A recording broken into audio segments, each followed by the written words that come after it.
Join me as we begin a mindful body scan for wisdom. Drop out of the logical mind and delve into the direct experience of the interconnectedness between all things. Welcome to Minute Meditation. Please subscribe below for more short guided meditations. Leave a comment letting me know you've subscribed and what you would like to see next on this channel. This body scan meditation is best done seated so you can remain alert and attentive. Find a comfortable position in a quiet place where you are relatively free from distraction. Close your eyes or gaze softly at the floor ahead of you. Turn your attention towards your breath. Breathe patiently and evenly in and out through your nose. Let the length of the breath out be at least as long as the length of each breath in. During this body scan, we'll walk through a contemplative meditation.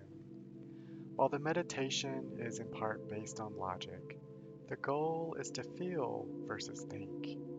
At any time when the mind has arrived at a felt sense of open and relaxed spaciousness, feel free to pause and simply rest there.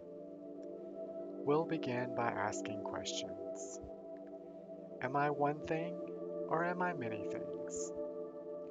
I have a body and I have a mind, and those are two things.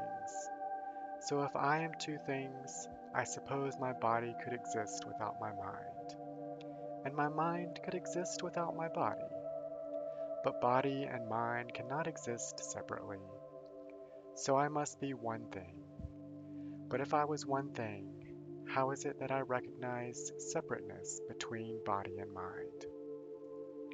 And is my body one thing or many things? If it was one thing, it couldn't have parts. And yet I have all these body parts. But if it was many things, I suppose there would be many of me, many bodies. There would be the me that's in my toe, and the me that's in my foot. And if my body was many things, these things could exist separately. And if they did, where would I be? If my big toe and the rest of my body were separated, where would I be? Would the me that I think is in my big toe still be there? Or would it remain only in the rest of me? I could still be me without my big toe, so does my toe have nothing to do with me? What if both my feet were separated from the rest of the body? Then where would I be? Would I still be fully me? All of me still present in my body?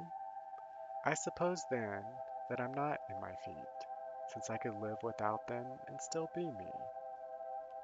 What if my lower legs and my knees were also separated from the rest of my body? Then where would I be? Could someone look at my legs out there on their own and recognize them as me?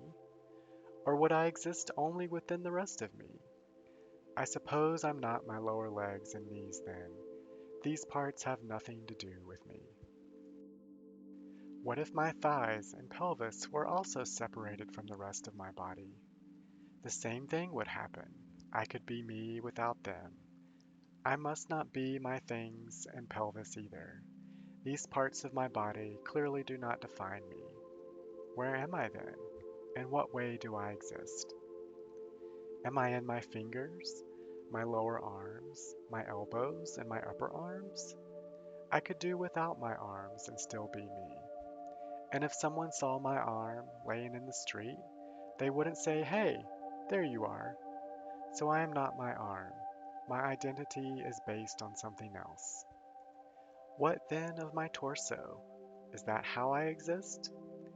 There are certainly people who have lost a kidney, a lung, who have received a heart transplant, who have exchanged all sorts of parts. Are they multiple people? Are they multiple things? Or are they one thing? If they're one thing, how is it that they have interchangeable parts? In what way do we exist?